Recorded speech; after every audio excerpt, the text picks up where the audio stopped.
when the United Nations Convention Against Torture and other cruel, inhuman, or degrading treatment or punishment has been drafted and then adopted in 1984 by the United Nations General Assembly, there was still a very traditional understanding of human rights as individual claims against states.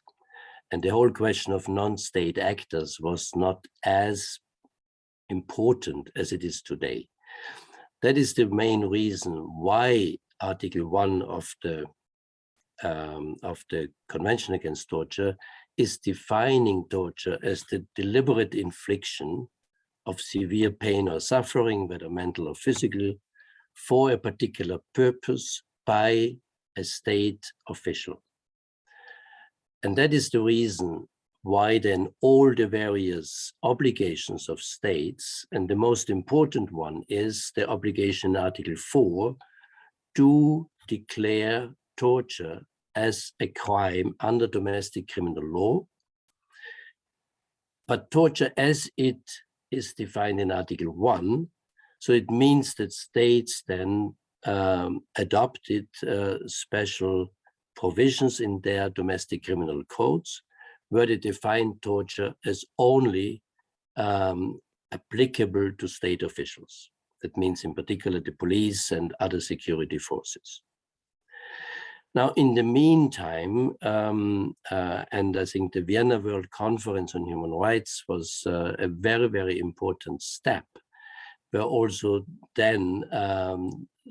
violence against women, whether it's domestic violence, trafficking, or other forms of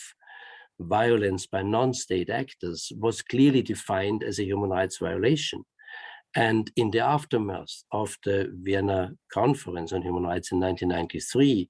the United Nations then also adopted a declaration on violence against women and appointed a special rapporteur on violence against women with a clear mandate that went far beyond state authors, that there was also starting a whole process of rethinking whether it's a good idea that torture as one of the worst human rights violations should be restricted to state actors exclusively.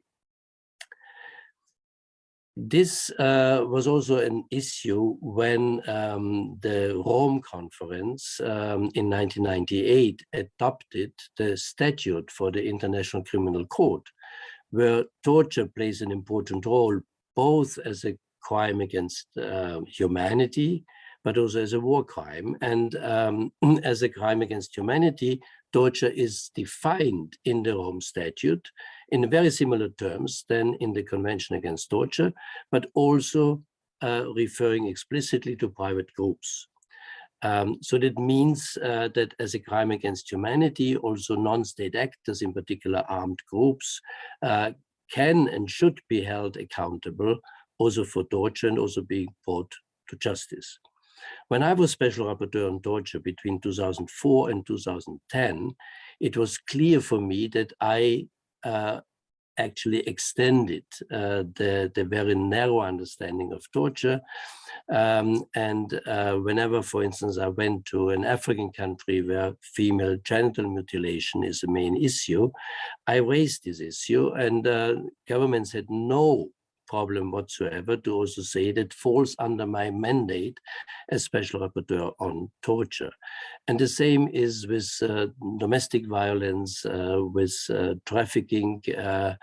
in women and children. When I went on official mission to Moldova, I was accompanied by the then UN Special Rapporteur on violence against women, and we looked in particular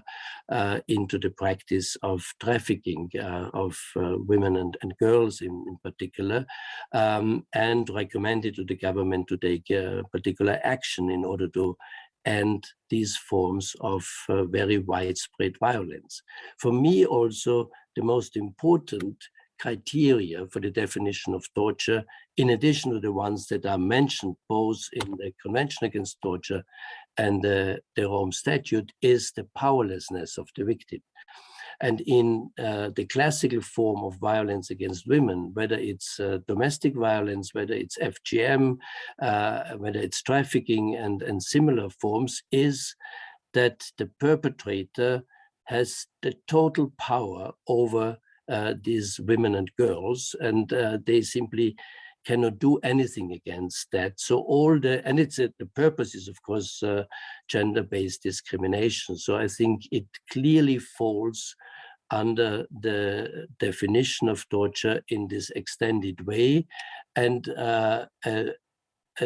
wording in the convention that helps to really interpret this in a very broad way is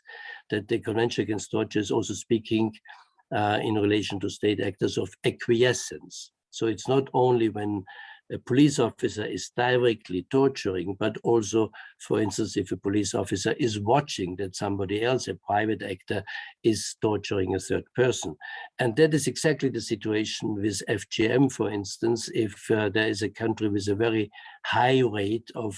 FGM and the government is doing nothing, then you can clearly say that the government is accountable through not having acted. So it's acquiescent to the acts of torture. So in that sense, I think that we should redefine by means of interpretation, but perhaps also by changing certain treaties, the very narrow definition of torture, because for the victim, it doesn't really make a difference whether you're tortured by a state official, by a police officer, or by a private gang or an armed group, or by your partner or husband. So in that sense, it's very important that we go beyond the very traditional understanding, and also make clear that if we define torture in criminal law, that we go beyond, because states always have the right to go beyond what they are absolutely required under international law. So I am advising all governments, if they define torture as a crime in their domestic criminal codes, that they should also extend it to non-state actors. Thank you very much for your attention, and I wish you a very interesting and inspiring conference.